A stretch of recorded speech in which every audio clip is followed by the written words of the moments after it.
All right, everybody, if we can gather and settle and get the meeting underway. Welcome to the Medicaid Client Voice Council meeting. I think this is our fourth, if I'm correct, fourth of six for fourth of five for this year.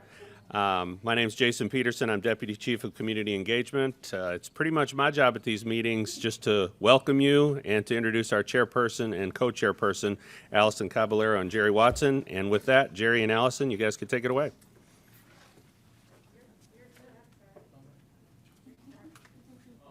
Good morning, everyone. We on? I think we are. It just doesn't. Yeah, that's just for the folks watching online. Oh, okay. It's good to see everyone again. Thanks for coming. Some people traveled a long distance. I appreciate what DHS has done in terms of creating a Google Drive at no cost, which was one of the concerns we had. We don't want to spend extra taxpayer dollars when we don't have to. Also, I have some other concerns about technology and the utilization of technology, and in terms of how DHS uses technology and share and train staff on it at future meetings. So thanks again. All right. Well, again, welcome everybody. I think the first thing on our agenda is the you asked and DHS answered. So got a couple of notes about some great things that have happened since we last met. You all brought up the non-emergency transportation page on the DHS website and had some concern that it was not available in Spanish. And just as a reminder, that's a program that can give you a ride to and from appointments or other covered Medicaid services. And AFMC, the group that does our logistics for this meeting, is in the process of updating that page so that it is available in both English and Spanish. So thanks for bringing that up. Their contract currently does not require them to translate everything on the website, but they've listened and recognized that that's a really important page, and they're working to make that more accessible. Jerry mentioned the Google Drive. That's another update since the last time that we got together. And then some of you asked for sort of a Medicaid 101 type handout. And so Jason and the team looked, and one did already exist, but it needed to be updated. And so that should be ready for us at our November meeting. They're going to work to get that brought up to the current time, and then that should be available. All right. Do you want to introduce our next guest, or shall I continue? Okay. All right. So our first guest this morning, we don't have any new members today. Do we have any non-presenting, non-DHS guests that want to be recognized this morning that won't be on the agenda later? Any officials or anything like that? All right. Good deal. So our first guests this morning are Directors Weatherton and Gann to talk about a rebalance toward home and community-based services. And we should have that PowerPoint in our packets. Thank you all for being here. Thanks, Allison. Melissa Weatherton and Trish Gann. And we also brought a new face to meet you guys today. This is Paula Stone. She's worked with us for, Frank knows her well. She's worked at DHS for a very long time and is heading up our children's behavioral health. And so we've really worked in partnership, the three of us trying to put together the PowerPoint that was sent to you in this huge rebalancing of our services for our clients under the PASS program. And I know Jason had told us y'all would like to see PowerPoints in advance, so I know that that was sent out. So I don't want to just go back and read it to you guys. So we were just wanting to come to see if there was questions or confusion, or if we can explain anything more about what we're trying to do for this huge policy endeavor that we hope to have effective January 1st. You might be giving us a little more credit. I'll speak for myself. Than I'm due in terms of having gone. So if you would just, if y'all don't mind, to kind of summarize, like, what are the changes that are being proposed, and if there are specific questions you have for the council, that would be great. Who wants to go through it? I'll do I'll go through here. We'll do a high level in case people didn't have a chance to read it. Okay, I'm going to kind of go through.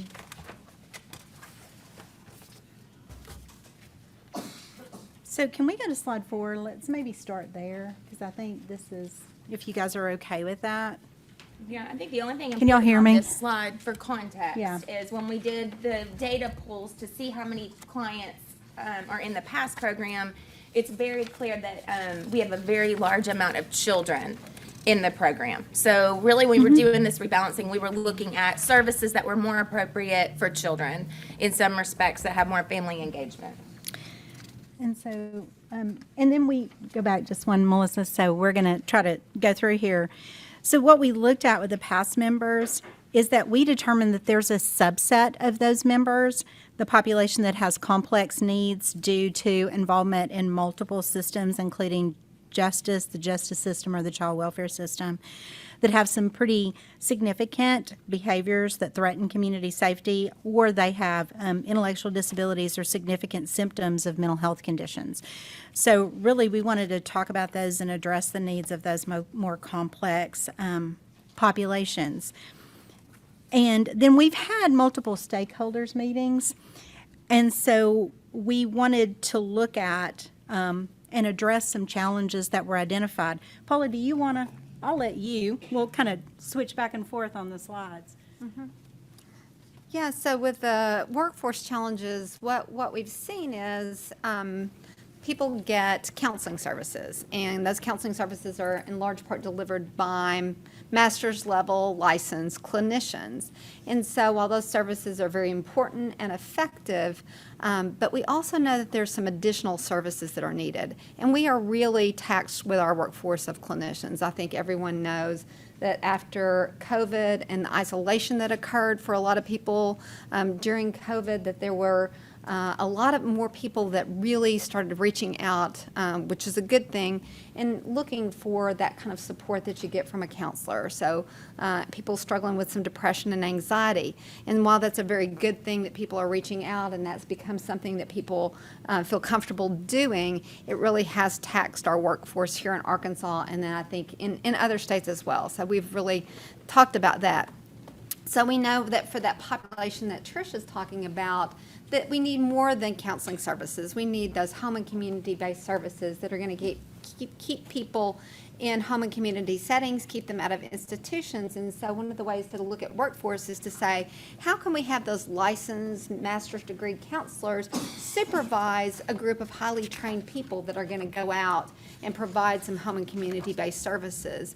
And how do we do that for a population that may have an intellectual disability and a behavioral need, or somebody who has a behavioral need? How do we do that for both adults and children? So that was really our goal here, is looking at, is there any barrier that we've put in place with policies that may keep us from being able to really get that workforce going and get out there?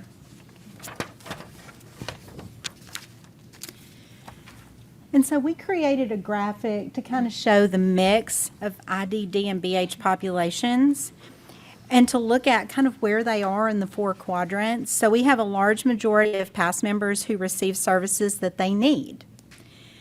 We have some members who often receive services that do not match their support needs. So we have some individuals over in this corner that are getting the services they need, and then we have some that are possibly receiving services that really maybe don't match their support needs.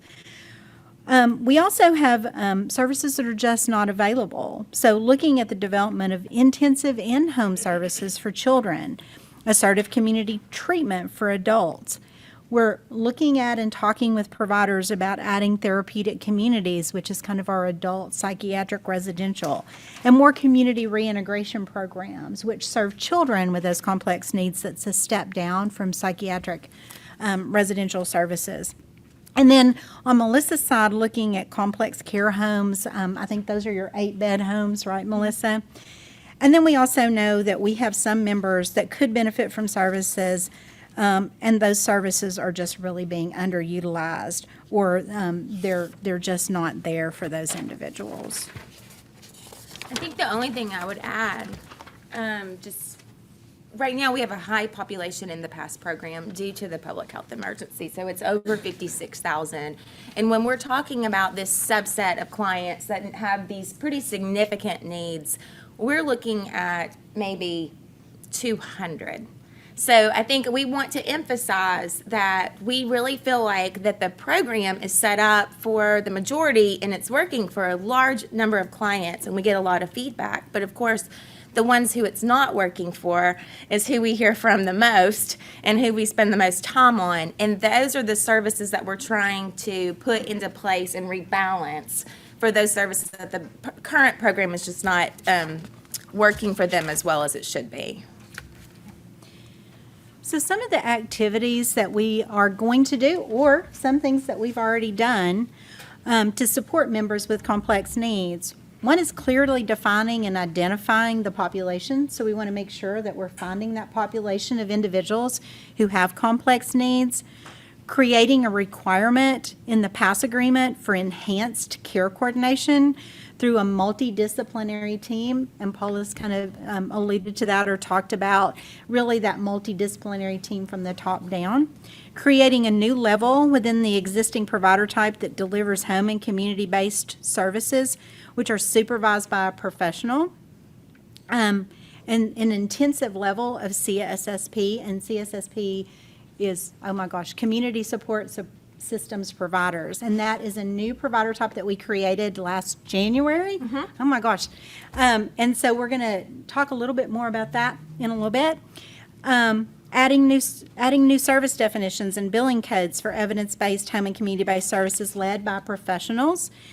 We're setting new comparison rates for existing services such as PRTF and special populations.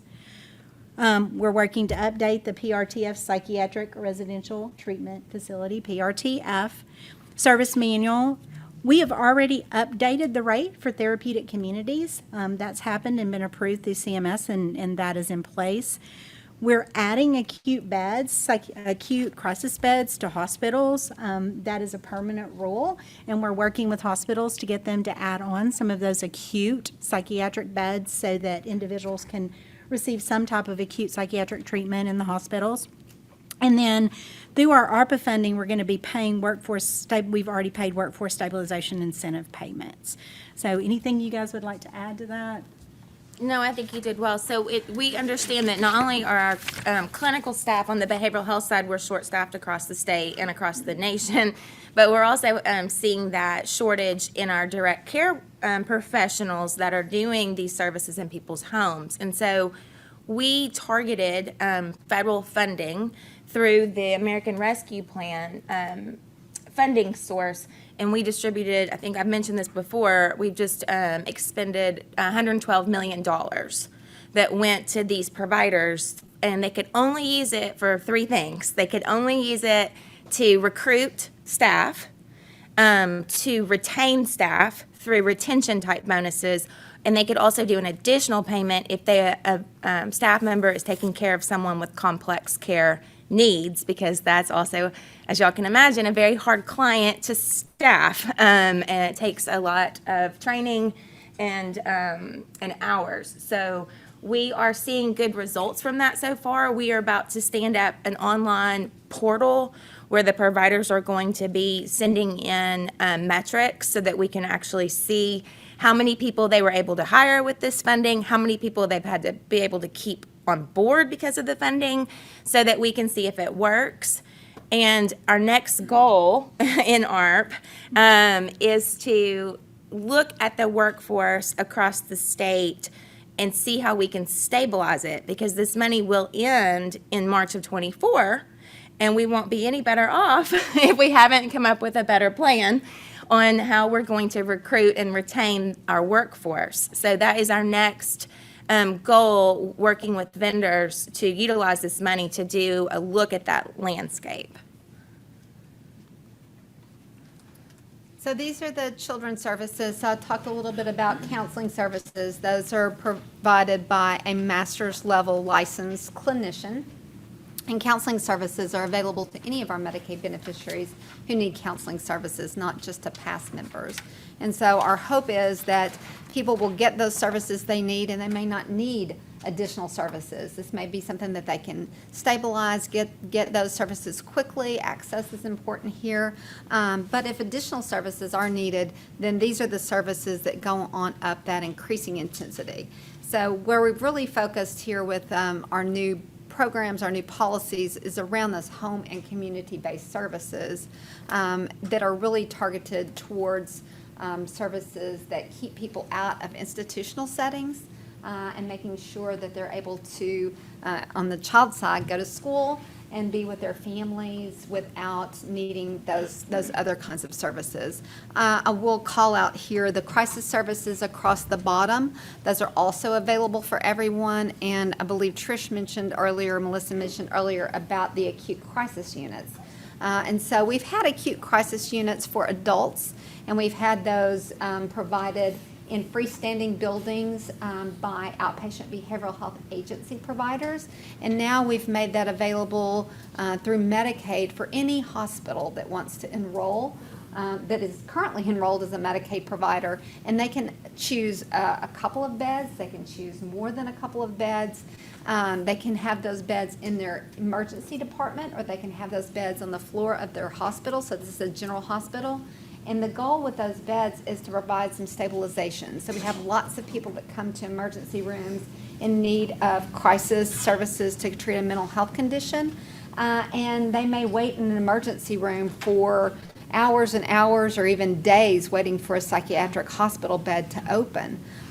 This is always not the best way to stabilize and can be very frightening for people. And so we're really encouraging our hospitals to open up these acute crisis unit beds to allow people to stabilize, get some services they need, and then hopefully go back home instead of going to a higher level of care. So we have been working with hospitals and encouraging them to open these beds. We think we've made it fairly easy for them to do so. They're able to bill Medicaid for those services, and if there are any barriers, we really want to know about it. But I think that is our big encouragement out there, is to open these beds, to staff them, and to make sure people get those services they need. And then just on the adult side, we have the counseling services and the home and community-based services and the crisis continuum, as Paul has talked about already. But some of the things that we want to call out is we've talked to several providers who are interested in possibly having some transitional housing.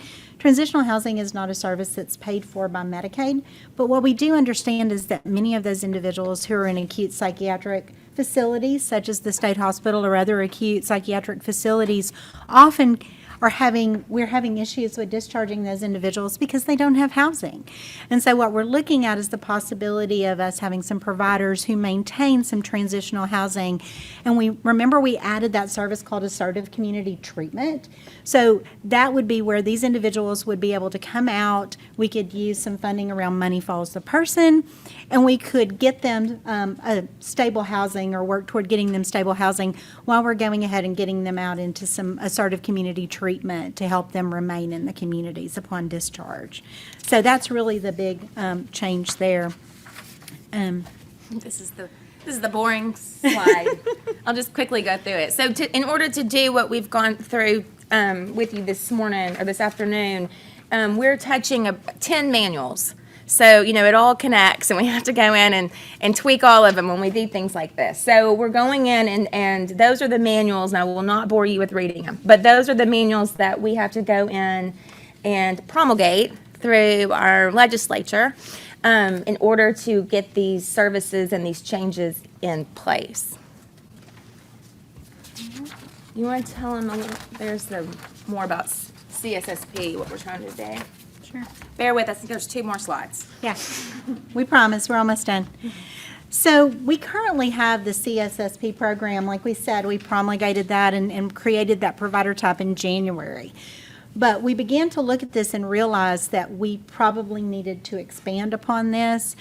And what we decided is we currently have, the CSSP has 2 levels. They have an enhanced level, which is facility-based, like your therapeutic communities, acute crisis units, community reintegration. Those are facility-based services. And then we had base, which is pretty much all of the rest of the services that are under the state plan amendment, which is the 1915I, which is all the home and community-based services kind of on the behavioral health side, as well as the services on Melissa's CES waiver side.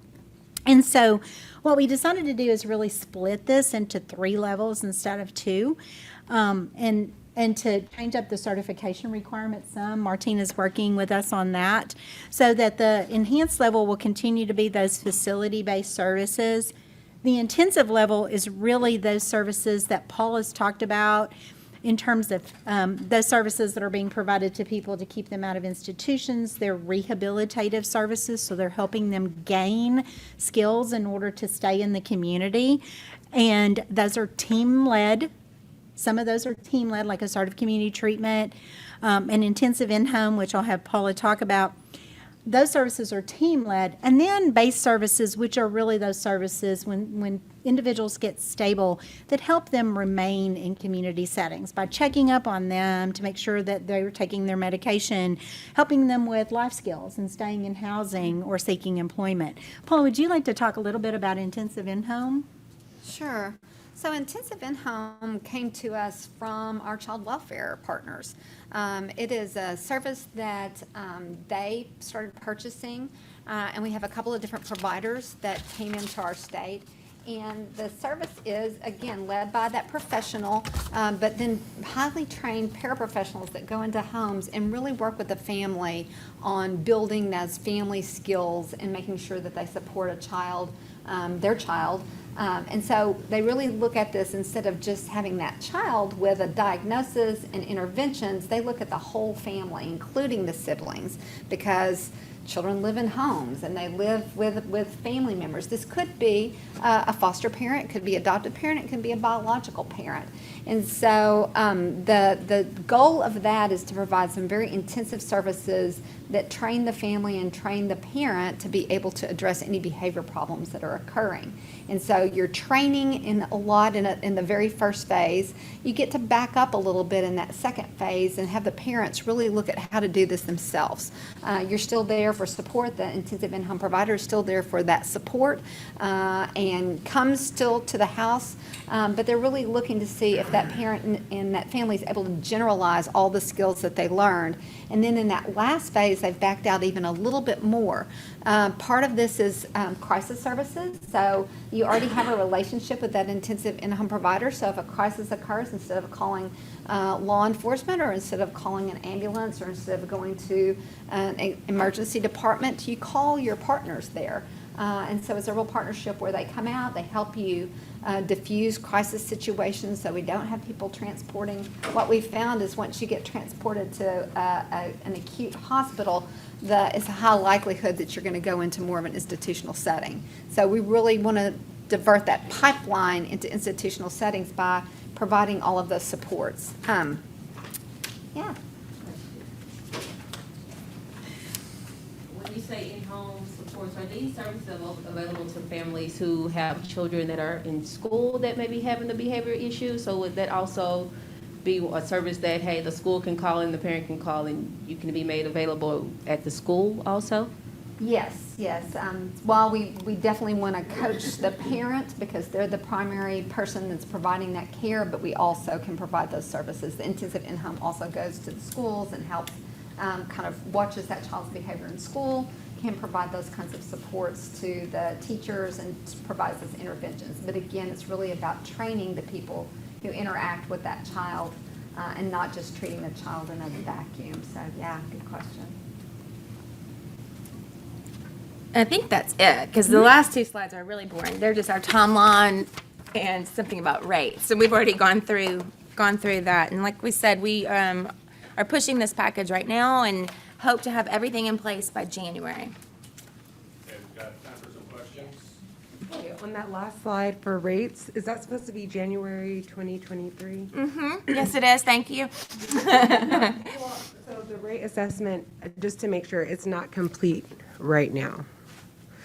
And then my other question is, I guess for the workforce stabilization incentive payments, so like imagine it's Families Inc. or something like that, and they receive an incentive payment.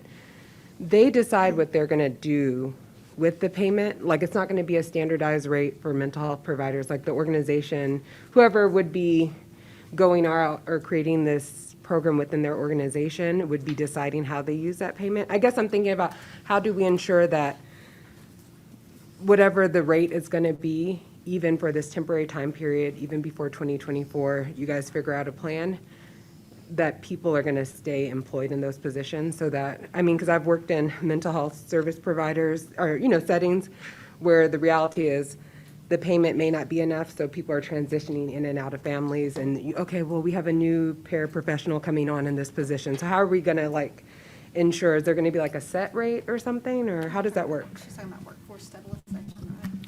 Are you talking about workforce stabilization or this? Just for thank you, Jason. Just to ensure that whatever the payment of providers is something that people will want to stay in the roles and not want to go work somewhere else and get paid more. Okay, yeah, no, that's good. So to bring context to this particular slide, and yeah, it should be January 23. So this slide is talking specifically about rates for some of the behavioral health services that are going with this package. And so those rates are being looked at that we want to stand up at the same time. The new services like ACT and intensive in-home and the rate that goes with those new services will be effective January 1 of 23. So let me take this off. This is going to make it confusing. But as far as just workforce in general, right? I think that's the question. Okay, so yes, so we gave out the payments, and we will do a landscape report to see how we can support the entire continuum of the workforce by the time the money ends in March of 24. Years ago, Governor Hutchinson did a executive order that said that we had to review rates, all rates for Medicaid providers on a 4-year basis. So every 4 years, we've been doing a rate review, and we've just now hit our 4th year, or we're about to hit it. January 1st. January 1st, we'll have gone through one of the full cycles. So all of the rates have been or are being looked at, right, to see if they need to be adjusted for market rates or inflation or cost of living. We look at other areas of the state. No, please, I want you to come up here. That's why I keep looking at you. I'm like, come talk about the rate studies. Okay. Thought we were talking about workforce stabilization payments, which is not what I do. Okay, so Sheeta mentioned the executive order. So we have an executive order to go through every Medicaid service rate over 4 years. We are in the last kind of leg of that. I'm calling it the final push. We have about 4 more major rate reviews and a few smaller ones to complete by the end of the year. So we have a process that we use. We do some internal research. We look at what we're in Region 6 of CMS, which is the Medicaid region. That includes Texas, Louisiana, Oklahoma, and Arizona, weirdly, I believe is the 4th one, or New Mexico, one of the two. It's a weird 4th one. So we always pull the other Region 6 states and look at what they're paying. We also look at what Medicare pays for the same service in Arkansas. And we look at how we compare to those payers. And then once we do that, we look at what does utilization look like across the state over the past couple of years? Has it increased? Has it decreased? The number of users, the number of providers of that service, and the amount of money we're spending on it. We look at that. So we look at what we call access and utilization. We also look at how many providers are within 30 miles and 60 miles of every beneficiary. We do this across every service. Then we send out a survey to every provider that we can, that we have an email for.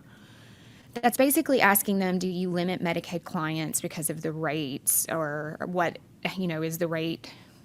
How does it compare to other payers? What is your payer mix? Meaning how many Medicaid clients do you take compared to private insurance for Medicare clients? We get that information back, we compile it into a report, we send that report out to those same providers and ask them to comment on it. And then we make a decision on whether or not to rebase the rate. And by rebase, I mean, do we look at it? Do we say, yeah, we're kind of in line with where we think we need to be, so we're just going to leave it alone and let it sit for another 4 years? Or no, it looks like we're really out of whack. We need to send this for further analysis. If we decide we want to rebase, then we send it off to usually our actuary or some other financial firm, and they do a deeper dive look. That's for the majority of services. Some services are cost-based. things like nursing home services, like Melissa's home and community-based services. There's not really a way to do a comparison of those. They're cost-based services. So on those, we actually send out a provider survey on what their costs are, get a whole bunch of information, and then rebuild the rate based on that. So it just depends, but the majority of them follow that first process. Can I chime in? Sure. You always have to chime in. Please chime in. It's a group.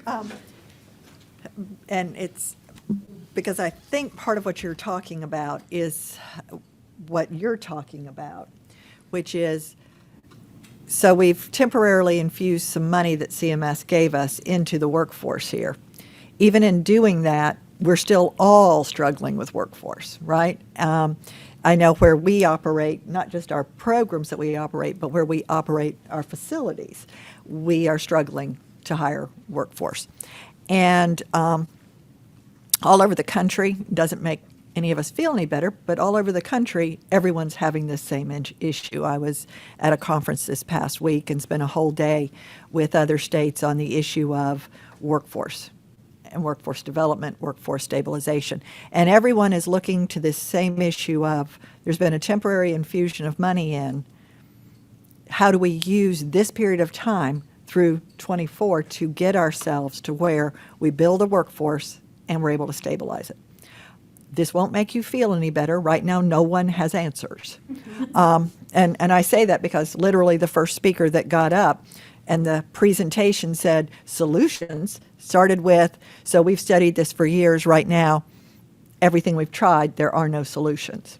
It may be because of the pandemic. It may actually be other things, but this is where we are.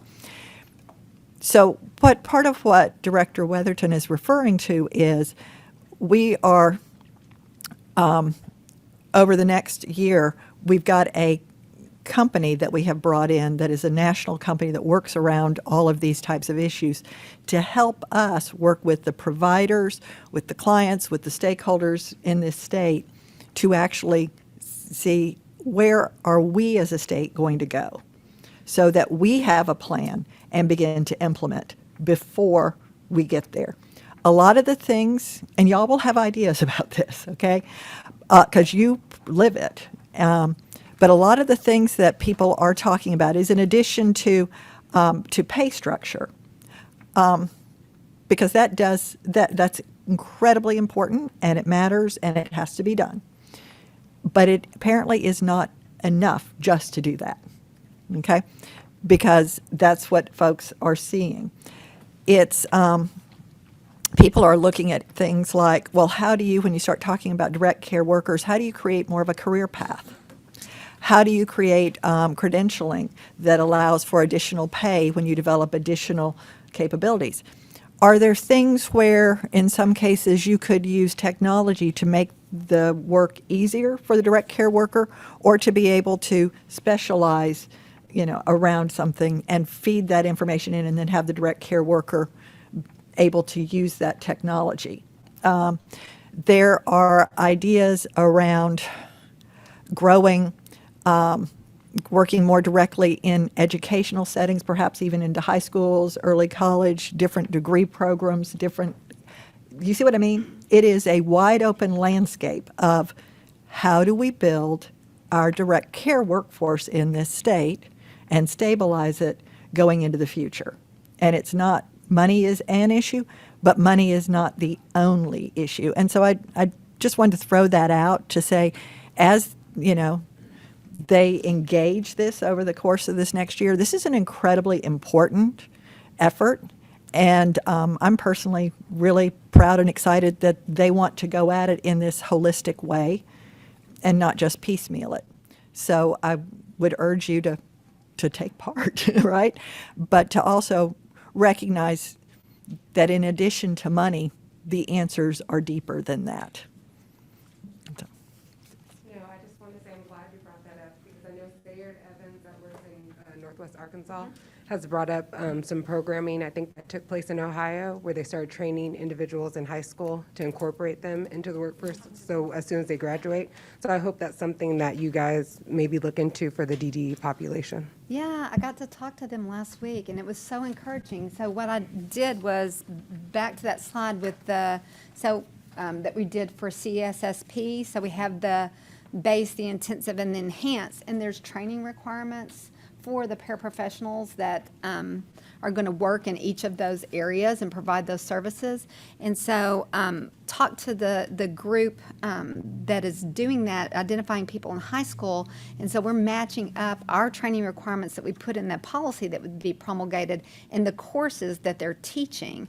And I can't imagine, I had to cancel the last meeting, but we were going to look and see how that matched up, because I think what would happen is that they would be able to use that training they get in high school, come over, and that they would be immediately prepared. One, they could do their internship their senior year. They would be immediately prepared that the provider could hire them and say, yes, they meet all of these criteria, all of these training. We don't have to recreate training or do new training. They would come in, and then hopefully that they would stay and have a rewarding career, and then have a career ladder as well. So I think that really matching those up is some of the most hopeful conversations I've had here lately on that. Yeah, so, yeah. We have to bring this to a close on questions. But I have a final question. Will this provide living wages? And Yeah, I was just telling Cindy she did a good job explaining what I was stumbling myself over. We're like right in the middle of it, and sometimes it's hard to explain it. But we're looking at rates, and definitely comparable rates in the fields are one of the things that's analyzed. But like Cindy had mentioned, it's just rates, as we know, is just one piece of this. I feel that probably more than most with my human development centers, because I have 1,900 staff at those centers, and there's a lot that goes into someone wanting to work there, and it is more than what we pay.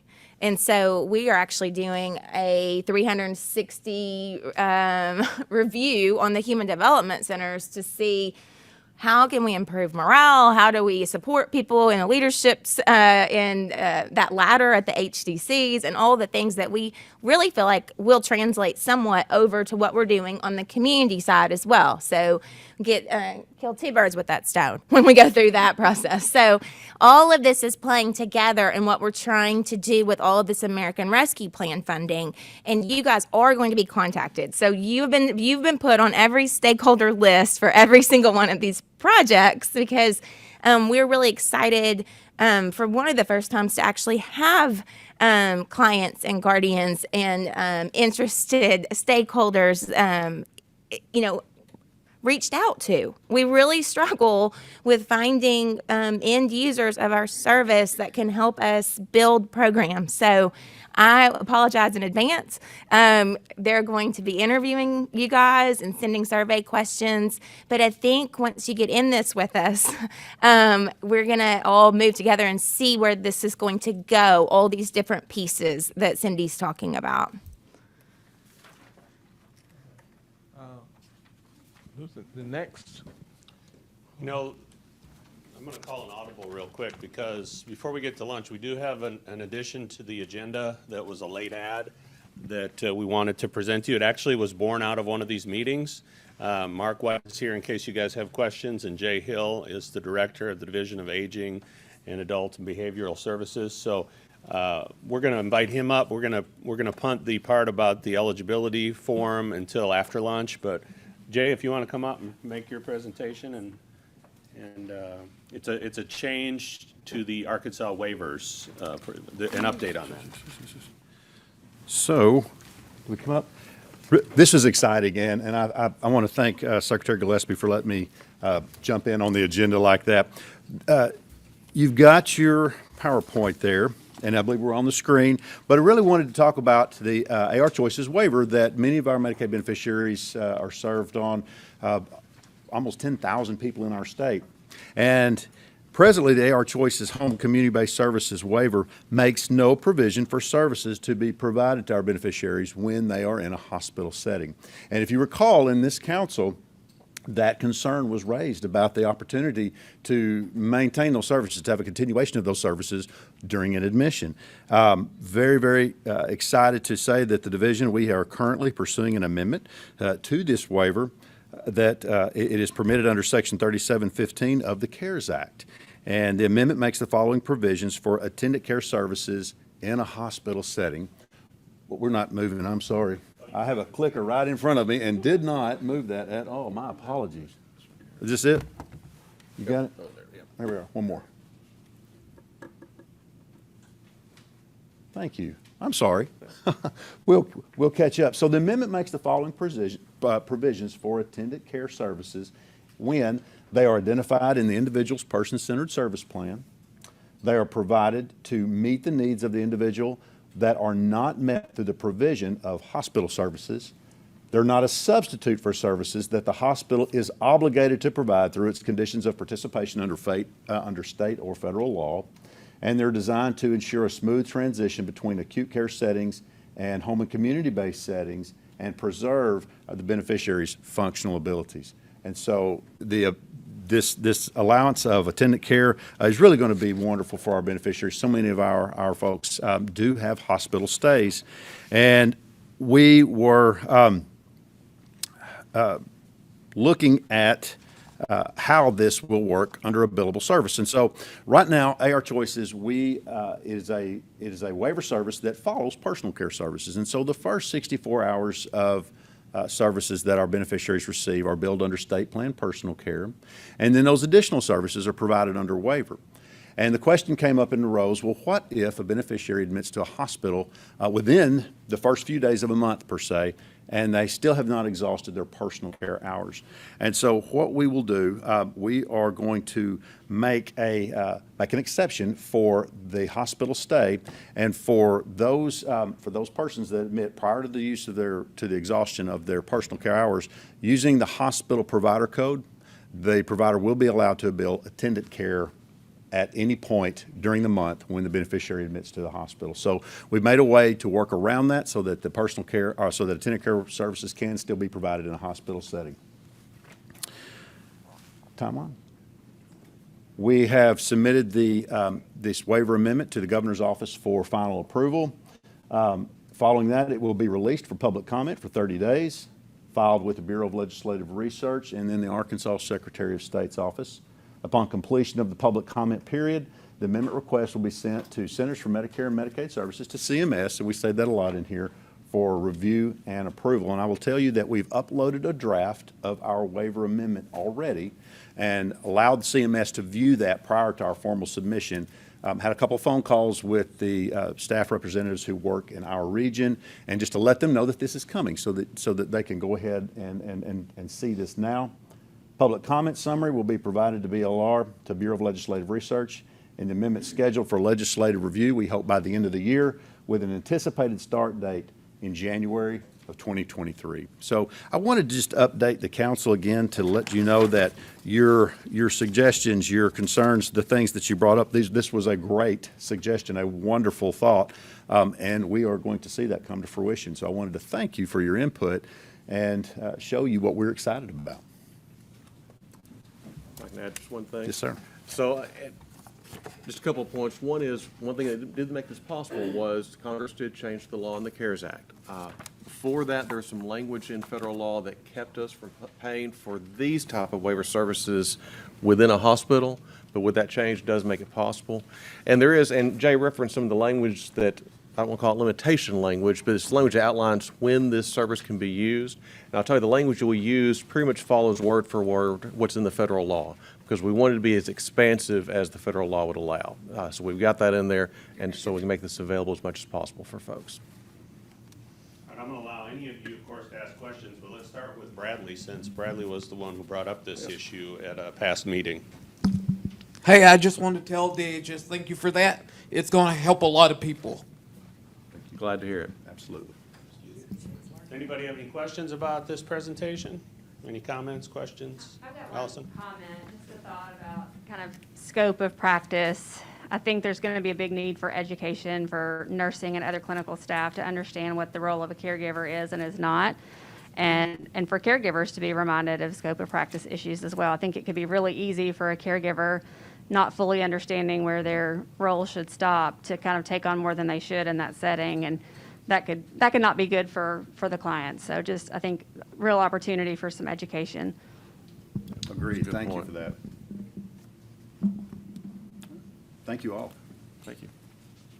All right.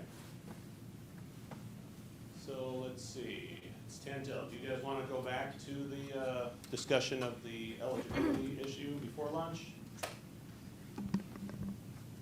Anybody starving, or do you guys want to knock out one more agenda item? Let's knock it out. I hear a Okay. motion for let's knock it out, and I see some heads nodding.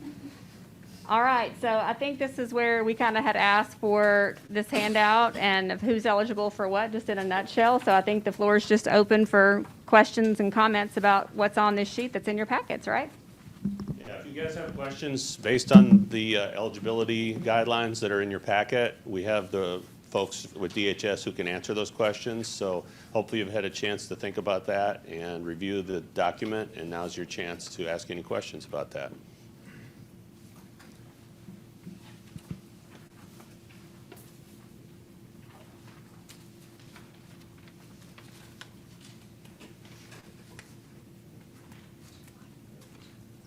While you review that, let me say that during the lunch hour, we are going to have an opportunity to record videos.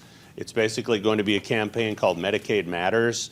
As we foresee the end of the public health emergency, we want to make sure that all of the Medicaid clients in Arkansas renew or contact us and renew their information, update their information with DHS. So if any of you want to participate and just say, hi, my name is Allison Caballero, Medicaid matters to me because, and fill in the blank. Whatever it means to you and your family, whatever it means to your community, we'll give you the opportunity to share that, and then we'll use that in a promotional campaign a little bit later this year, early next year, as we begin to anticipate the end of the public health emergency. So that'll be in coordination with lunch. You can eat and then record your video, or you can record your video and then eat. And I see Erica has a question about eligibility.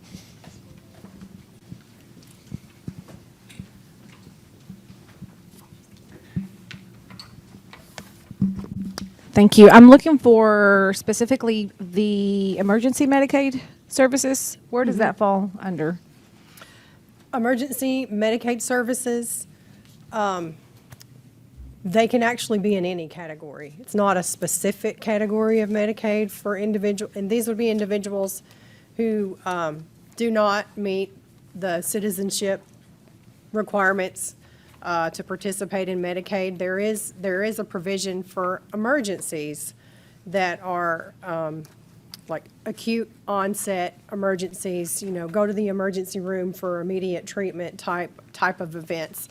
And essentially, if you meet any of the category requirements for any of the Medicaid categories, and you meet the emergency definition, it's a treatment needed for an emergency, then we can put you for that limited number of days, to alleviate the emergency in any of our categories. So it's not a specific category by itself. Okay, the reason I'm asking is I know that there's a particular family that actually ended up going to, or they applied for emergency Medicaid services and they did not qualify, and he was having a heart attack. So I didn't know if there was like a guideline to go off of, or maybe we could share what is included, what's not included, but you mentioned that it's a variety of things. Is that correct? It is a variety of things, and there is a process where we review information. Emergency Medicaid would always be approved after the fact, okay? And so we get medical information, and we have a medical team review that information and determine if it meets the definition for an emergency and for treatment. And so I would be glad to talk to you offline if you have specific information and look into a specific case with you offline, but there is a process for that, yes. All right, Frank has a question. Good morning, everybody. Good morning. I have a question about the Workers with Disabilities Medicaid program, the one where if you're eligible for SSI, that you can basically make as much as you want and still get Medicaid. And this is based off of how it relates to the waivers and stuff, because I've researched it and it specifically calls out the AR choices waiver, but so I was wondering if it also included the other waivers like the CES waiver, and I did research this. I went to the CES waiver website and pulled up the federally approved changes, and then on page 38 it said that working individuals who buy into Medicaid, which I thought was the working disabled thing. I thought that so it seems to indicate that people on CES waiver can also get into this, but since it doesn't, the materials on workers with disabilities Medicaid doesn't mention that. I guess if it's eligible for the CES waivers, then I guess some language clarifying that would be nice to have, so that people with served by under the CES waivers could know that they could get, I see what you're saying. and how it relates to the income limits and. Sure. Well, and one thing I think it's important to talk about is that normally people would not be in two different types of Medicaid at the same time.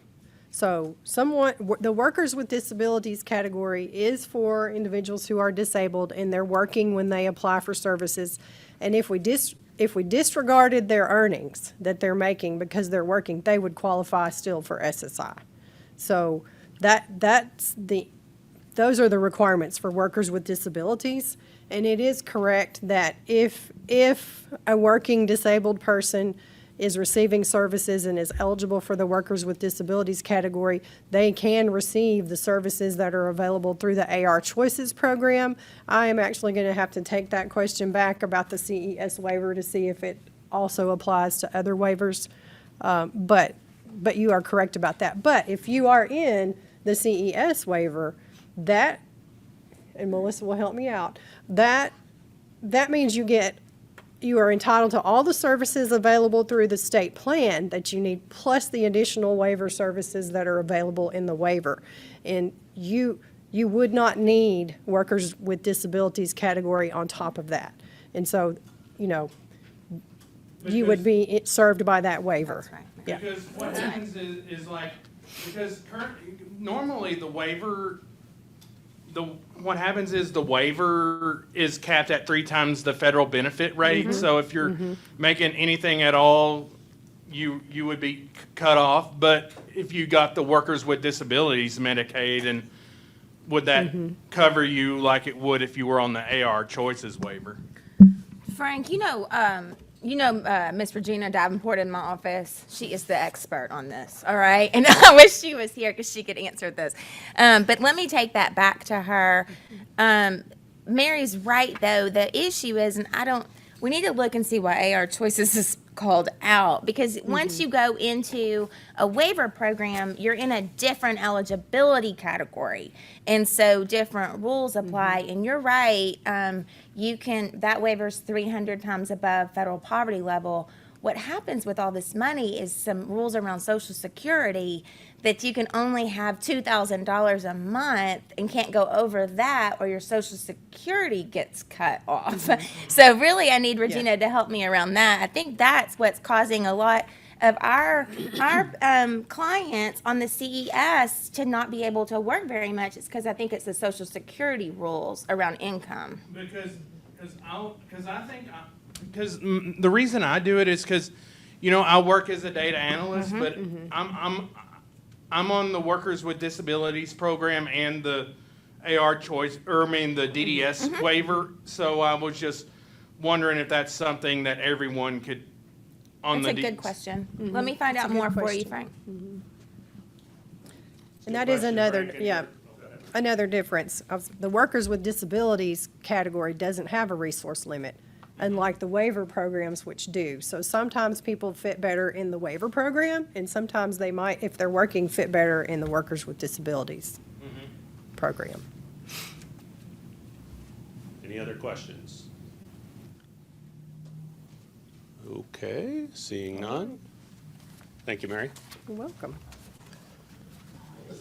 All right, we are going to break for lunch, but before we do, I would be remiss not to point out the fact that this council exists and you'll all have access to these leaders at DHS because Secretary Gillespie wanted it to exist. She said we heard from the providers and the politicians, we needed to hear from the clients.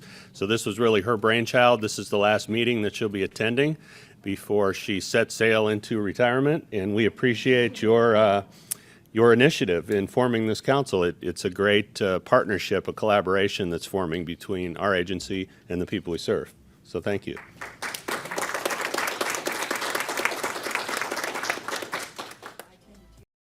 All right, everybody, we're going to reconvene, but before we do, let me offer a reminder. Please sign your reimbursement forms that are in your packets and leave them before you leave. They make it real easy. They fill out everything for you, but they need your signature on it. And if you leave that, it'll all be taken care of. Everything's been going smoothly on the reimbursement front, has it not? Good. Good. Good. Been quick, too. Okay, great. Good. That's good to hear.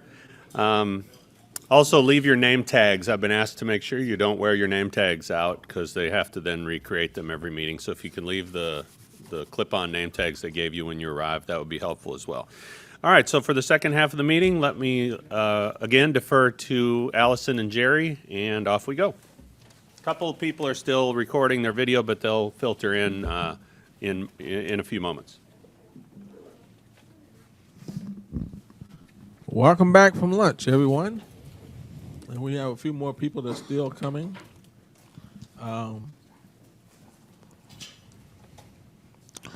This afternoon, we have first up on our agenda is Director Pittman.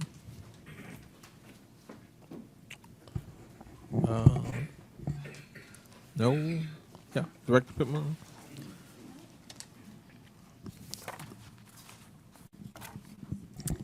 Hi.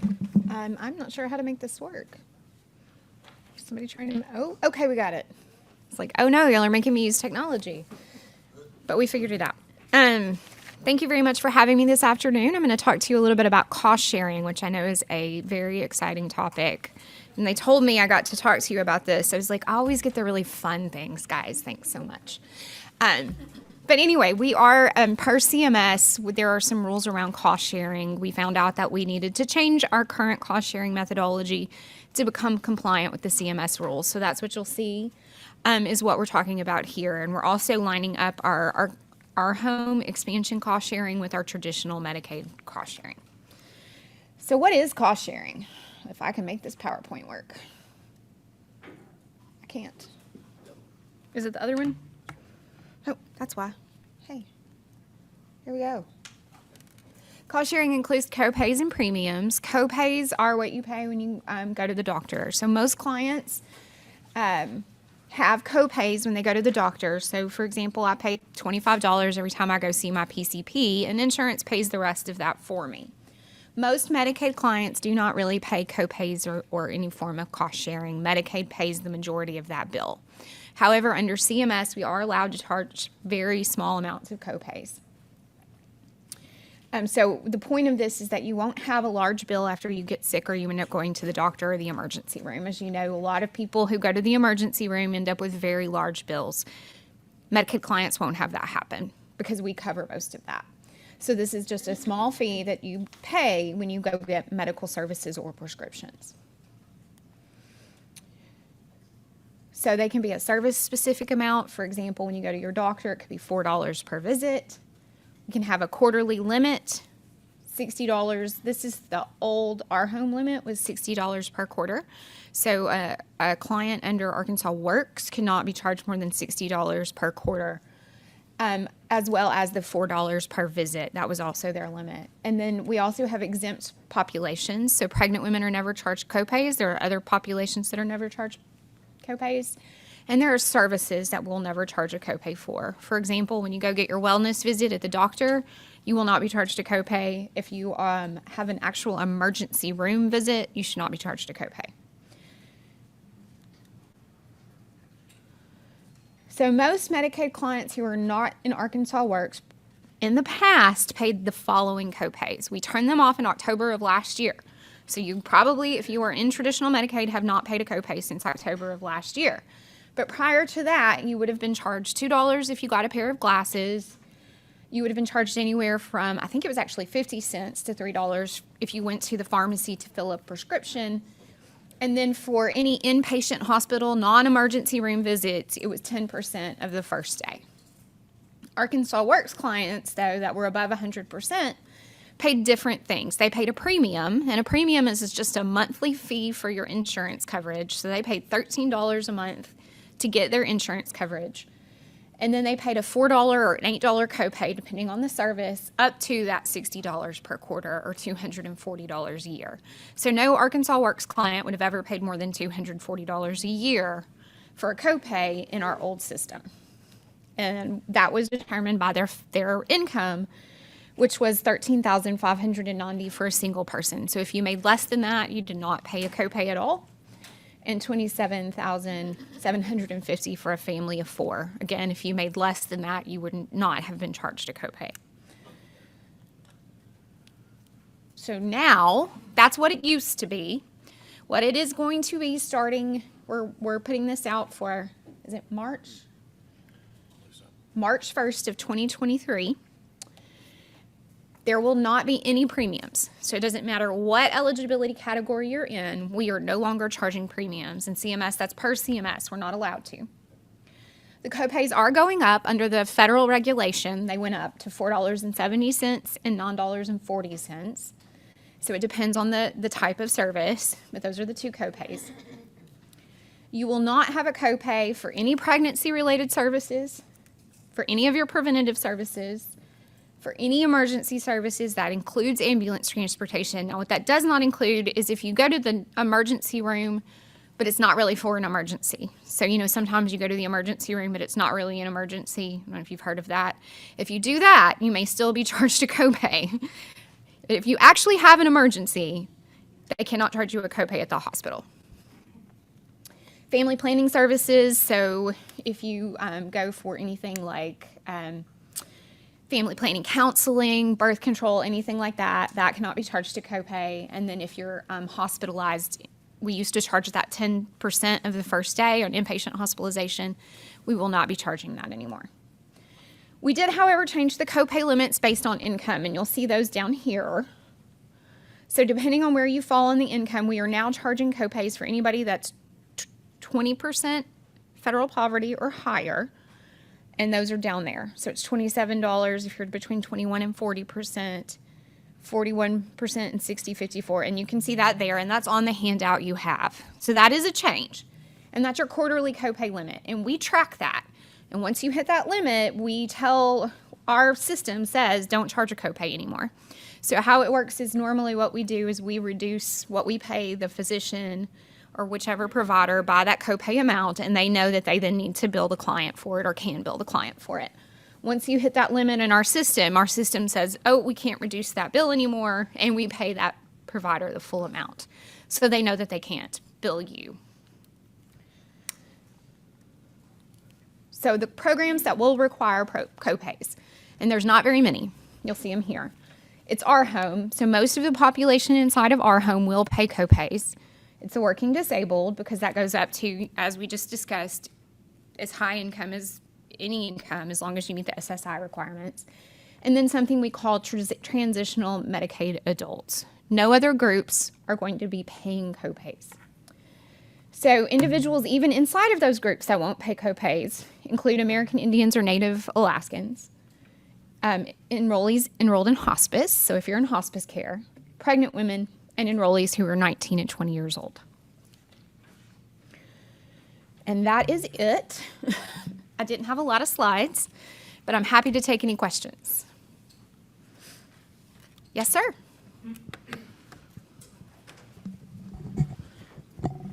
What about the Medicaid the medication slot limits, because usually it was, if I recall correctly, it was 3, but you could get an extension to 6. So in January, that changed. So we now have 6 slots for every Medicaid beneficiary. You don't have to get an extension anymore. And there's several classes of drugs that are exempt. So if you are being treated for heart disease, high cholesterol, diabetes, asthma, and there's one more that I cannot remember off the top of my head, I'm sorry. But any of the medications that treat those disorders are they don't count against your slot limit at all. So, yeah, it's good news. Yes? And those copays, are they, the $470, $940, is that per service, is that drugs, or is that seeing the doctor, or is that both? It's both.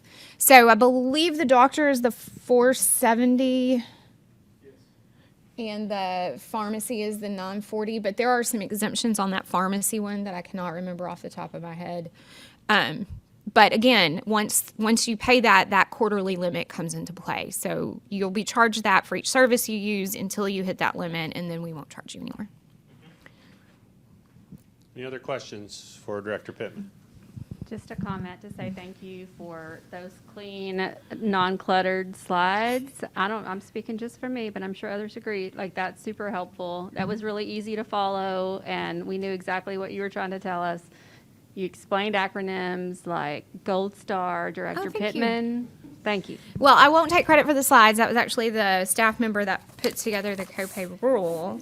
But I will take credit for spelling out the acronyms. Okay, well, that was me. Take that Gold Star back and give it to them. I will definitely give it to her. She did a great job. It's a lot, and It's a complicated subject, and she did a really good job of paring it down. So. Any other questions? And I should give you the opportunity to ask any questions of the council if you have any. I don't have any questions related to cost share. If you think of anything else, if you have any other questions about some things that we've recently changed, like the pharmacy slot limit, happy to answer any of those questions for you. I know we recently did that, the lab x-ray change. We're looking at the PCP visit change right now. So if you have any questions about benefit changes, happy to answer them. No? And then I know my staff reached out to you, those of you that provided comments on non-emergency transportation at the last meeting. We really appreciate your feedback. They may be reaching out to you about that again, because we are in the middle of doing that waiver renewal, and we're looking for some alternatives for transportation that might be a little more flexible and useful for everyone. So do let us know if you think of anything. All right. Well, I think that brings us, thank you so much, Director Pittman. I think that brings us ahead of schedule to our open discussion items. And these are items that you all placed on the agenda either at the last meeting as we closed out, or that you submitted to Jason in between meetings. But the first one is something brought We do up. have to move past Cassandra because she had to leave early. She'd rather talk about it at the next meeting. Okay, great. Well, Yep. Okay, so we'll make a note to delay that one for the next meeting. So Ms. Shipley had some questions and concerns about the acquisition of medical equipment. So if you could kind of summarize your concerns, and hopefully folks here can answer your questions.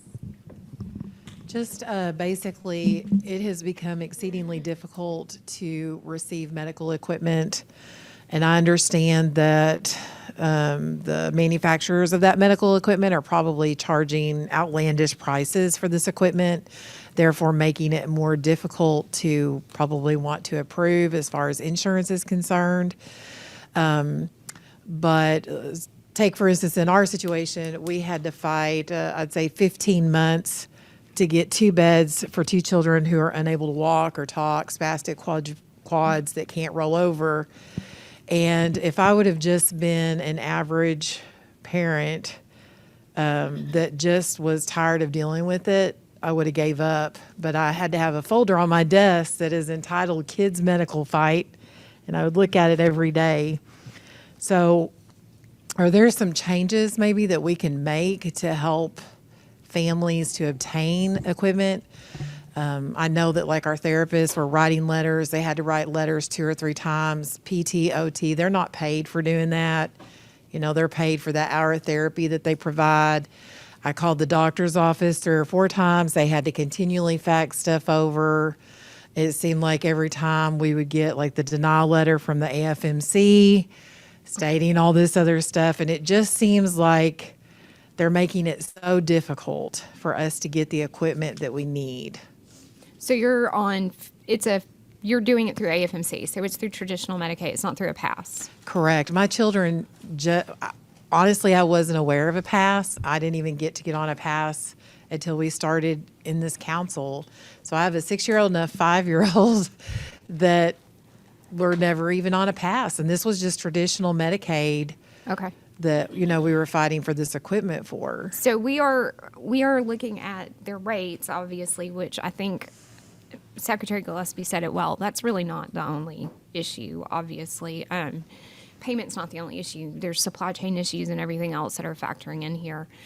If it's a prior authorization issue, I'm going to give you my card and I'll put you in contact with our prior authorization utilization management manager. Usually when things get escalated to her, she's very quickly able to kind of help walk through any issues that you might be having. As far as that goes. So let me get you in contact with her. And then if you feel like you do need to be in a pass, let's talk about that as well. And Excitedly, we don't have to now. we just got approved for a pass. Oh, great, So now great. I'm into a different, world, I guess you could Yes. say. But what about other people in my community? Like I see other people that need stuff that are struggling to get it. so I would like to know more about your specific issues, kind of what happened, so that we can address them and see exactly. I don't know enough about what happened in your situation to know why we were denying, why AFMC was denying, and if there's something we can do to kind of look at that a little more closely. Okay. Can I just piggyback on that a little bit? And you and I have had some offline conversations about this, but this need for other people outside this room to have an outlet to share their concerns. And I think that, the more we learn, we become educators in our communities and advocates in our communities. So when we experience someone else having an issue, where should we direct them? Where should we be sending people for, hey, I'm having an issue with X, Y, and Z? Like, is there a generic kind of Ask DHS hotline or some place that we should be asking them to call? There is a generic, and they can give you that, but I would not for Medicaid. So if it's a pass issue, we actually have a pass ombudsman that can help you. I don't have that information, but I will get it to Jason. I've got it. He's got it. I can share that with you. And so always call them. AFMC takes calls for us for net. So, we have different lines, but you have my contact information. If it's a service issue, you can always reach out to me.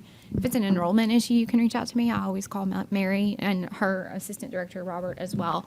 But they're the ones that deal with eligibility. But, anytime you're having trouble getting an answer, please feel free to give them my contact information. You should all have it, and we will make sure it gets addressed. The past ombudsman is very helpful. She's a big reason that Nathan's here today. Nathan was experiencing transportation issues and he needed help getting that resolved, and the past ombudsman was able to step in and help with that process. So they're very responsive, but you're right, it's not always easy to know who that person is and how to find them. So I can help with that as far as in this room. I can provide you with that information that you can, if they're in a pass, it's definitely it will be a great help to them. That's awesome, and thank you for offering for us to share your personal information. I don't think that was my expectation when I asked, but that's wonderful, and I just know that we've benefited from that. And one thing I would say is, he asked if I had any questions. We have been trying to revamp our website, and I know communications has been working on it.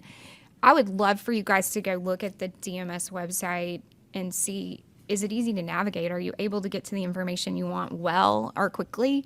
Or is there a way we can make it better? Because the old one was awful. So it seems like an improvement to me. I could never find anything on the old one, and I work there. So it seems like an improvement to me. But I would like to know from your perspective, is it really an improvement? Because that is where you go to get that information. The pass ombudsman, the net hotline, who you would call if you have an Our Home question. All of that's on there, but if it's not easy to find, it's not doing you any good.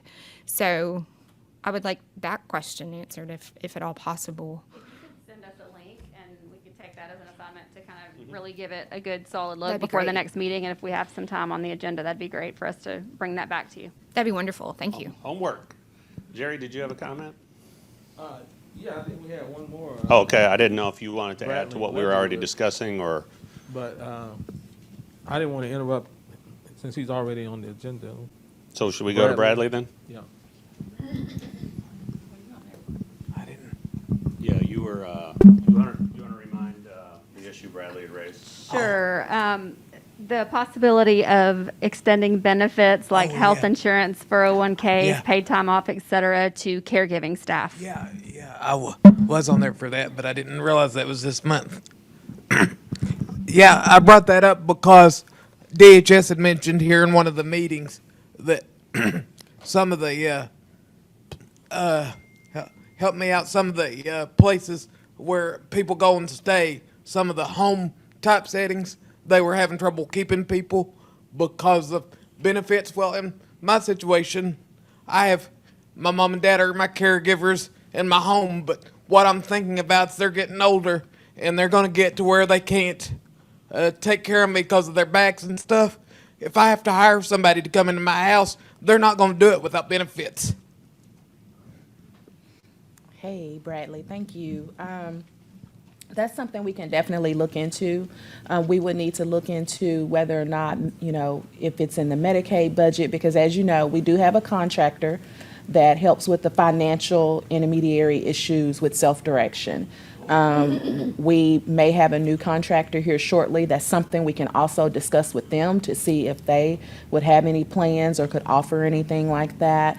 But we can take that back and look into that and see if that's something Medicaid would be willing. Let me just make it clear, though, I'm not trying to get something for my mom and dad. I'm thinking in the future because they're getting, I don't want to offend my mom here, but they're getting a lot older. He said that at least 3 times.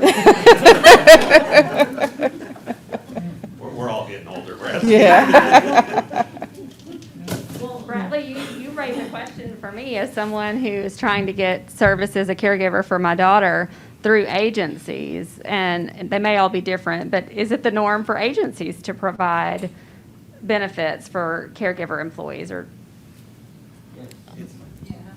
I'm not sure. I'll say it's a mix. I know in years past, my sense was it was not very common, but especially with the way labor market has been, I think it's becoming more common. But there are still some agencies, they treat their employees as independent contractors and say that's on that individual. So it's just I'm not saying a hard and fast rule among agencies, but it's something that's going to have to be looked at down the road. And also I know I've heard mentions from the Biden administration, they are looking at it as well. So it is possible that as we look at this, the federal government may come out and say, hey, this is what we're going to do, and that may address it. But I think in the meantime, we can certainly look and see what are some options and what could we look at.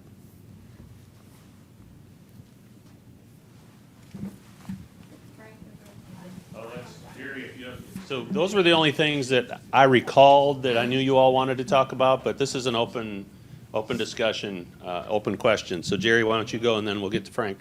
Okay. It has come to my understanding that DHS has implemented a new computer system for keeping records and stuff like that.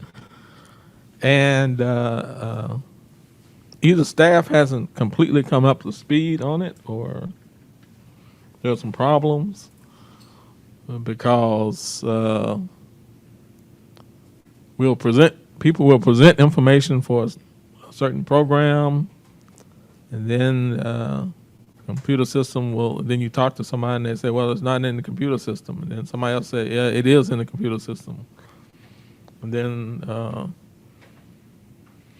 they say, we have everything we need, to evaluate your case. And then all of a sudden you get a automated processing letter in the mail saying you've been denied, or if they say you've been approved, then a month later you get a letter saying you're going to be evaluated, 6-month evaluation. Well, how can you get a 6-month evaluation when you was just approved 1 month ago? So I think that you were talking about our new eligibility system, the Arkansas Integrated Eligibility System. We call it ARIES for short.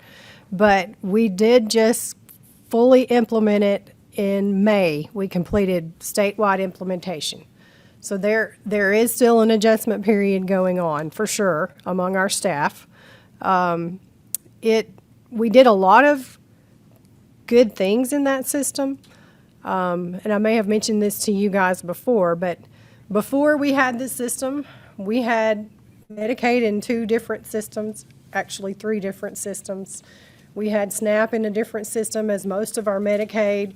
So when someone had both programs, had SNAP and Medicaid, we were having to enter things in 2 places. So there was a lot of double work, duplicate work, but there was also, because we had separate systems, a lot of staff who only did one thing versus doing, all the services that we provide through county operations. So in addition to getting everything in one system, which is very good, we consolidated a lot of different forms. There were about 8 different Medicaid applications that people could fill out, so people often filled the wrong one out. Now there's one form. You can apply for anything on one form. It's longer, but there's no wrong form anymore, and it prevents you now from entering the similar or same information across more than one form in the past. But as you can imagine, with things being on different tracks and different systems, Medicaid and SNAP, for those who have both, may not be aligned yet. Normally what we will do moving forward in the future, if you have SNAP and Medicaid, when we are taking care of you at SNAP, because the SNAP program requires a lot more interaction with us, we'll take care of updating to the extent we can your Medicaid at the same time and complete a renewal if possible. So then you're not getting that. I think that is part of why you might have been approved for something and then get something 2 months later that says you need to be renewed. It may not be for that program. And it also depends on what you're approved for. In SNAP, there are different time periods that we approve people for. It's different than Medicaid in that if you're approved for Medicaid, that Medicaid is going to stay open until you become ineligible or until it's time for renewal and you don't return paperwork or you report a change and we determine through that you're no longer eligible. I mean, right now, most people are continuing their Medicaid during the public health emergency because we're only closing for limited reasons. But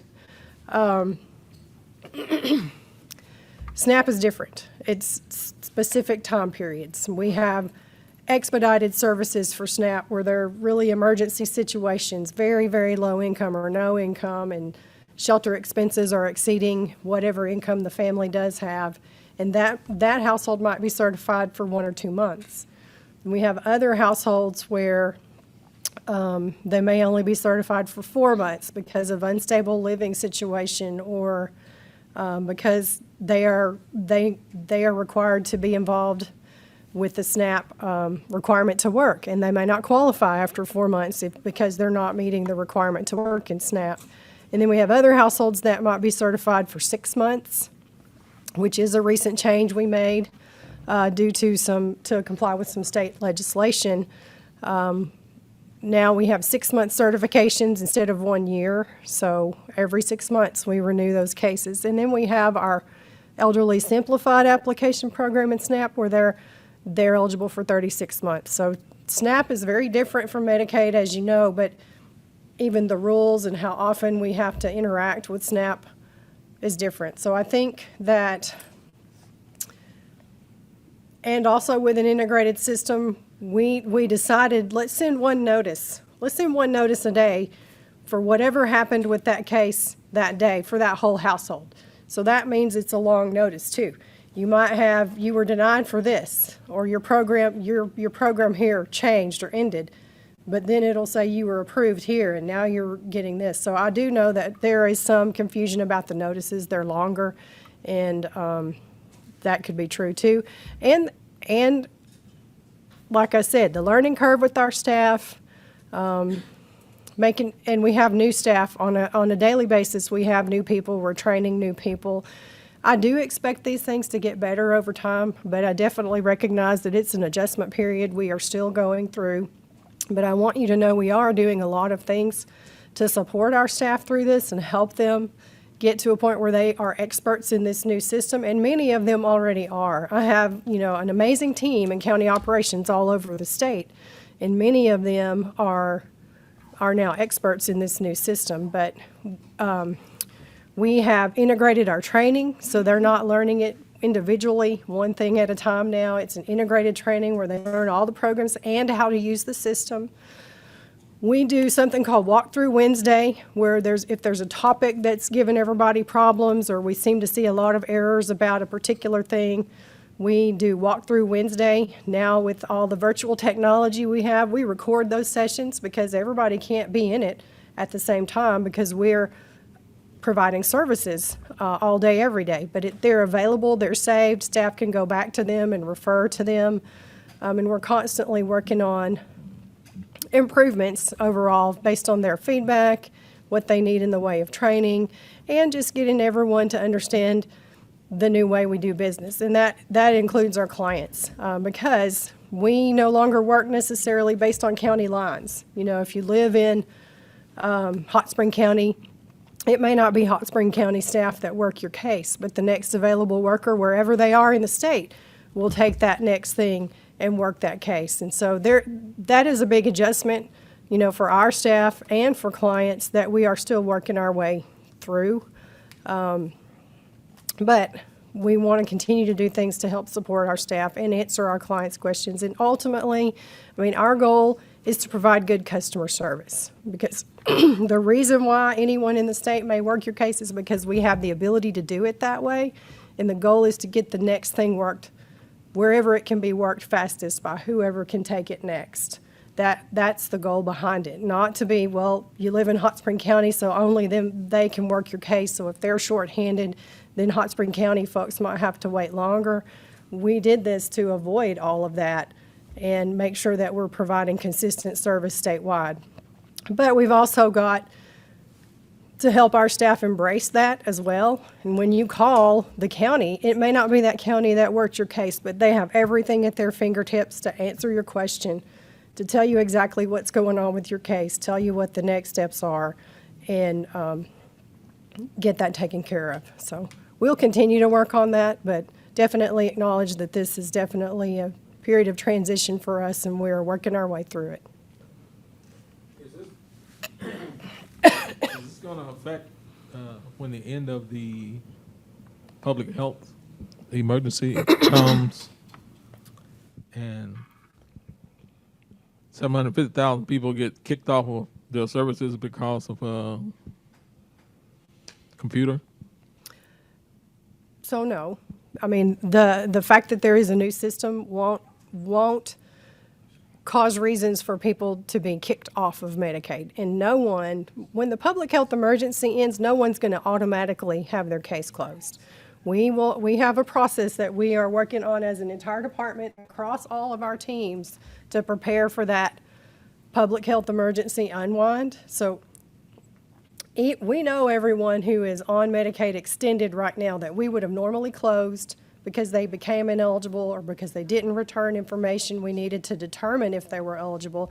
We know who all of them are, and we are developing a plan so that how we will do outreach, how we will handle those renewals. But we will attempt to renew everyone before anyone loses coverage at the end of the public health emergency. And if they're eligible, then we'll get them in the category they're eligible for, and they'll continue with services.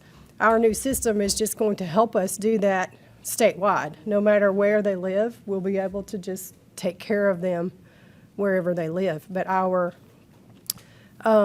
the videos you participated in at lunch is just one part of our plan to try and make sure everyone is aware that we will have to do renewals at the end of the public health emergency. And we renew everyone on Medicaid once a year. That's a requirement. So, but those that are extended, we have to get them renewed within 6 months of the end of the public health emergency. So we'll be systematically working on that. That's why we have our Update Arkansas address campaign going on right now. You may see ads. I know you see social media about that, encouraging people. We launched a brand new hotline just specifically to report address changes to help people have an easy way to call and check their address information or report it if it's been changed. And we will be doing things with different populations for outreach. And we also have some contracted partners, temporary staff right now that are trained and are working in our eligibility system.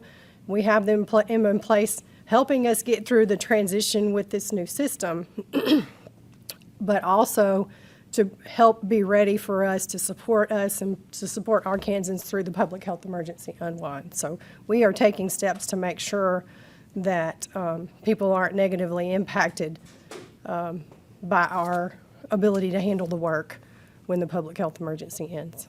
And I was told, I had to constantly keep going back and making, because they kept telling me, we haven't received this information, and I had provided it, and I said, well, here's a stamp showing that, you know, I'm the authorized representative for a family member, and so I have to constantly keep records of what I provided and so forth, because they'll say you didn't provide this, and I'll say, okay, well, here's your confirmation here's the confirmation that you stamped on such and such date showing that I did provide the information, but now you're sending me stuff in the mail saying I didn't.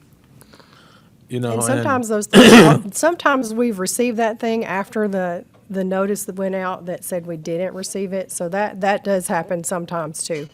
Well, I provided the information in June, and they sent me a thing in August, towards the end of August, saying I hadn't provided the information. And then when they went back and looked in the system, they said, oh, well, it was shared with this program, but it wasn't shared with that program. Or the people that are working on this program are in Little Rock, and the people that are working on this program are here, and there's no cross-sharing.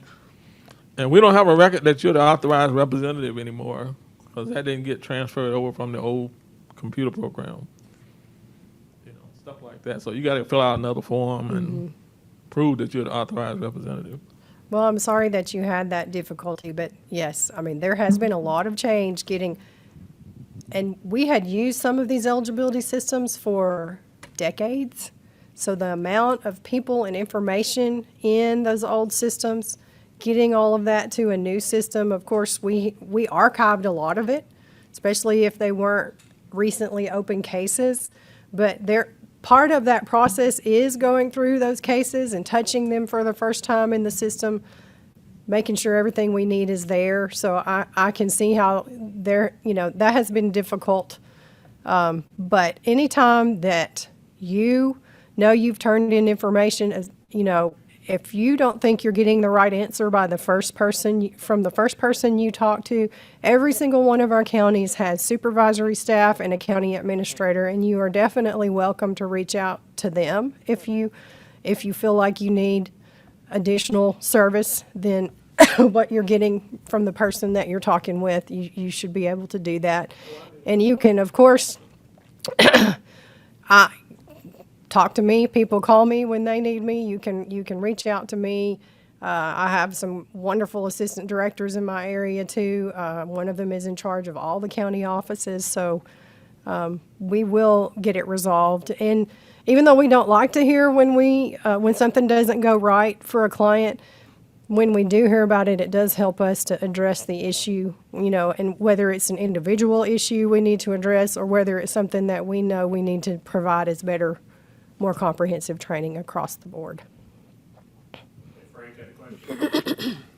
Yeah, I have a question about agencies in terms of paying their mileage to their staffers, and this is specific for waiver, but might apply to other situations. But anyway, how long does the provider have between the time that the staffer submits their mileage to get them their reimbursement check? Because I've heard that it can take quite a bit sometimes with some. Mr. White's going to help us with that answer. I will take a stab at it. My memory is I don't think we have any rules that specifically govern that, partly because there are several different ways that agencies can have those people in employment or contract. I think it just comes down, it just depends on what the general labor law is. And I don't know that there is a specific time in the law.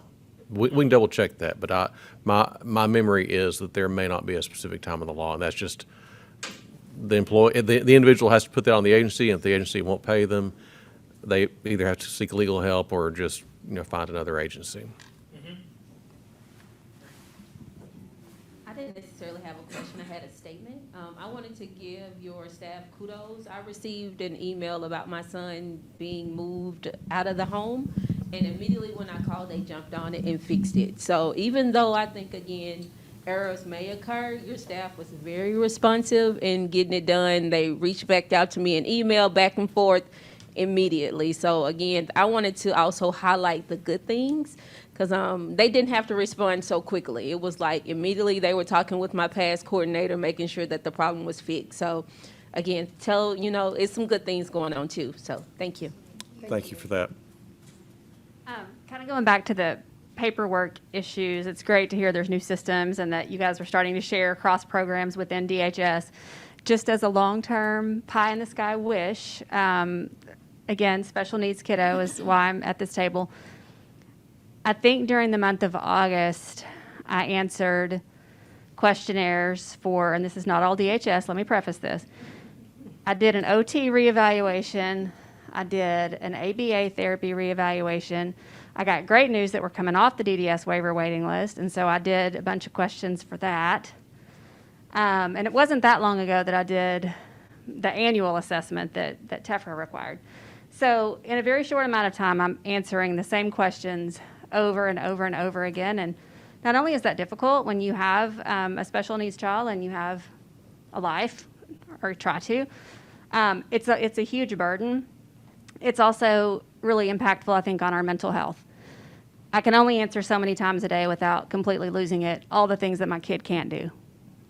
So as you guys think about where paperwork burden falls in the priority, I just wanted to kind of throw that out there. And my pie-in-the-sky wish, though, is that not only do you guys do what you're doing, and I think that's the perfect first step, it's amazing.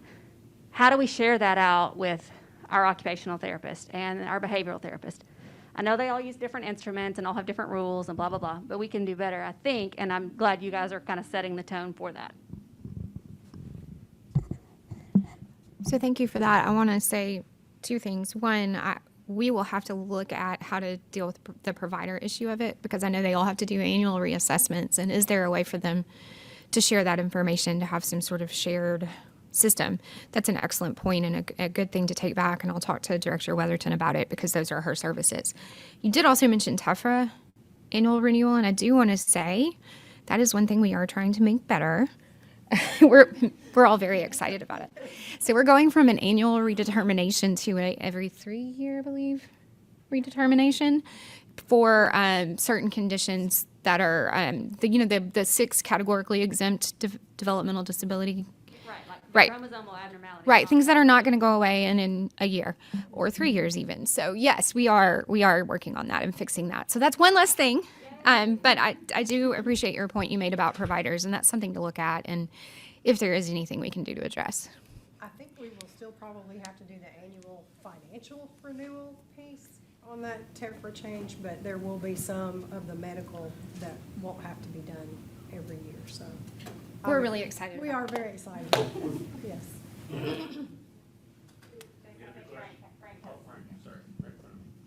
I have a question related to something that I was confronted with personally as a waiver client.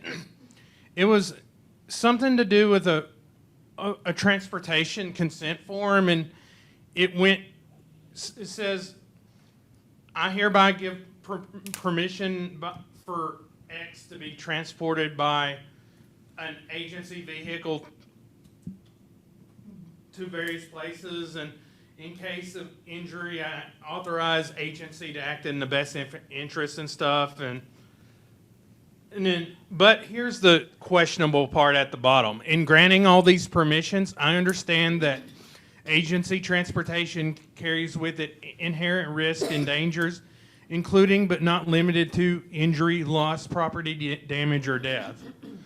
I understand that these risks are by way of example only, and that there are numerous inherent risks to which client may be exposed by using agency transportation. I hereby expressly, intentionally, knowingly, and voluntarily release and waive any claim I may have for liability against agency, its board of directors, agents, employees, and forever release them from liability in connection with transporting client, whether such damage, injury, or loss results from negligence or some other cause. I've read this entire waiver and permission form, fully understand it, and agreed to be bound by its terms, and then it has a place for the parent, guardian, responsible party to sign a date and all that, and that just really sounds kind of fishy, so I wanted to get DHS's opinion on that. One, can I have a copy of that form? I'll give you my card, so I can see what that is. Elizabeth has one. She's been looking into it. Okay, she had Elizabeth. Who's Elizabeth? Other than me. Melissa, I'm sorry. Okay, You're okay. looking at Elizabeth. Just like, wait, Jason, I don't have a copy of it. So is it? That was going to be my next question. Yes. Is it a waiver agency, like a waiver provider agency? It is. Okay. So Melissa is looking into that for you. That does sound kind of weird. And if that's a net provider, I want to know about it, because if you're hurt on a net van, we don't let them we look into it. So, and then we usually find them. So I'm glad she's looking into that. Frank had contacted the council with the concern, and I moved it up the chain, and there's a question of whether that violates state law to ask a client to do that, and so that's... So Melissa's looking into that. Okay, I was going to say that's some really good legal boilerplate language as a lawyer. I fully approve of the way that's written, but no, I don't know that you should be signing that right now. Let Melissa answer that for you. Let Melissa... Okay, so just an idea. I live in Jonesboro, and a lot of people there don't. If you go to your local DHS office, sometimes it's not always pleasant, but it is what it is. So have you guys ever considered maybe putting on town hall meetings twice a year where people can come in and say, hey, I need help with this, or what can I do because this and this is happening? Because I even had a situation just yesterday where I was on the phone with DHS for about 20 minutes, and it was over kind of just a different situation with medical. But I'm going to tell you, by the time she got done with me, I mean, I felt like I was well done, and had I not just known that I could reach out and ask a simple question, I would have probably given up. And we need a way for people to maybe in the local community who aren't going to think, well, an ombudsman, I can reach out to someone like that, or something, a way for just the common average folk to figure out what they can do. Because sometimes you feel like DHS is the stop all end all, and whatever that caseworker says, you kind of feel like you have no other option. Because you might even call and talk to another caseworker. And I mean, honestly, they probably stick together. I mean, I probably would, I mean, I don't mean this in a negative way, and I'm not saying anything negative. I'm just saying, like, if I was just, I don't know, maybe I didn't do much of the internet or something like that, and I'm in my community and I'm feeling really lost, and I'm like, I don't feel like I can get anywhere. I don't understand what's going on. What resources are in place for these individuals? So I'm going to let Mary speak to the caseworker. A couple of things on some of the other stuff. One, you make an excellent point that we were sitting in a stakeholder meeting. It was a stakeholder meeting. So I'm not talking about clients. I'm talking about Medicaid providers. I'm talking about state legislators. I'm talking about people that, are not clients trying to reach a DHS office that did not know some basic things about Medicaid eligibility or about Medicaid services in general. And what it made us realize, and I think Director Weatherton even said it, is we've got to do a better job of getting out there and sharing information. We do. There's just too many people that do not know, people that work inside of our system that do not know. So we are trying to figure that out. And I will say one thing I'm doing tonight, and Mary helped me put together a slide deck to go and talk to, it's a community organization here in Little Rock, and I'm going tonight to speak to them. So if you have a community organization, we're trying to partner with AFMC and community-based organizations to try to get more information out about Update Arkansas, but it's a good resource to do other things as well. And so if you have a place that you know, I don't have to drive 5 hours to go and speak, but I'm happy to drive and come and speak. I know Mary would help me as well. And so I'll let you speak to the caseworker issues. And I will let Mary speak about it too, but I was going to say, I'm really intrigued by your town hall idea, so I made a note of it. Yeah, I am too. We need that's things like pretty that desperately. Yeah. And we have offices in every county. And so we are available locally. But in addition to that, and remember, you know, just as I said earlier, if you ever feel like you're not getting the right answer, or maybe you're not communicating completely, or the person you're talking with doesn't fully understand what your ask is, you can always ask to speak to the next level of supervision in that office. And, you know, our expectation is that we are answering questions to the best of our ability, giving correct answers, telling you when we don't know the answer or it's not a service that we particularly administer. We also try to get you connected or point you in the right direction if it's something we know about but we don't operate. But we also have our toll-free call center, 855-372-1084. That number will connect you to applying by phone if you need to, across all of our Medicaid, SNAP, or T. It will connect you if you have Medicaid claims questions or billing questions. If you have general Medicaid questions, it will connect you to our SNAP and Transitional Employment Assistance call center. It will even connect you to 1095B, that form that you have, you know, once a year. Well, I don't think you actually have to send it in to the IRS anymore, but we try to have the whole variety of whatever questions you might need answered through that hotline, just as a general hotline where you don't necessarily have to go to the county office or call the county office. So, and we publish our policy online. I know everybody doesn't use online, but we do. And our notices all have appeal rights. So if you feel like you're not getting the right answer or you don't completely agree, please reach out differently. But, you know, good idea. And we do realize on a daily basis that people come to us and part of why we have a form now where you can apply for everything on the same form and it's because we don't expect you to know what to ask for. The way we look at it is you're asking for help. And based on the information you give us, we're going to try to get you connected to the right best service that you qualify for within our program. So. But I was just saying, you know, you have all these people on a committee, and next year our committee is going to even grow. I mean, you could even take people from their own community and just, you know, do a town hall meeting, and you can have a witness there to say, yeah, you know, DHS is really trying to help the community and work with people. You know, you can use the people in your community to reach the community. Any other questions in the open discussion part of our meeting?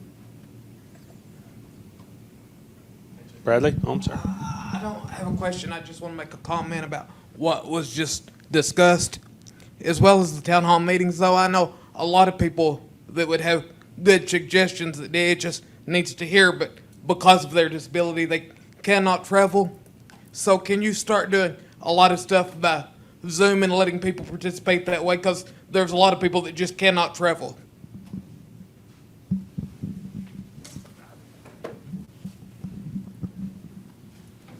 I'll say, yeah, we're trying to do more and more of that. Of course, especially during the pandemic, that was about one of the only ways we could do a lot of these things, like public hearings and things like that.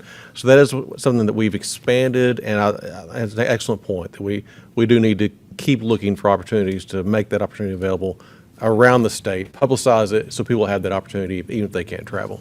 Well, I wouldn't have said anything about it. People don't realize when you have a disability, it's hard to travel. Yeah. Understood. All right. Any other comments? Okay. Thank you all. You guys are going to get a little time back to yourselves today to explore Little Rock if you're out of town.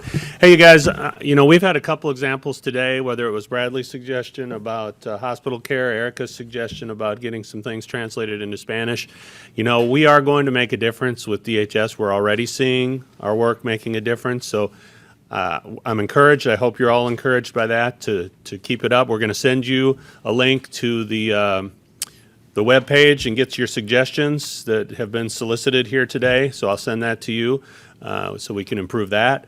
And so just thank you for your attendance. I'm going to get in touch with the members who weren't here and encourage them to attend future meetings because it's important that we're all here. Expansion of the council was mentioned. That's something we're looking at. We're going to add some folks in January, and you're all, of course, on a 2-year term, so we expect to see you next year as well. But we really appreciate you being here. You may have noticed at the last meeting, I teased a couple things for this meeting. One was Access Arkansas, one was respite care. We had to push those to the November meeting, so Director Schmidt has her presentation ready to go. If you guys have some other ideas, this is your council. If you have something that you would like to have discussed, send me an email, suggest the idea. I'll do some research, see who we could get to speak on that topic, and we'll work to include it on a future agenda. So that is going to conclude this meeting of the Medicaid Client Voice Council. We appreciate you guys being here. Remember to fill out your forms and leave them so you can get reimbursed for your travel, and leave your name tags. Thanks.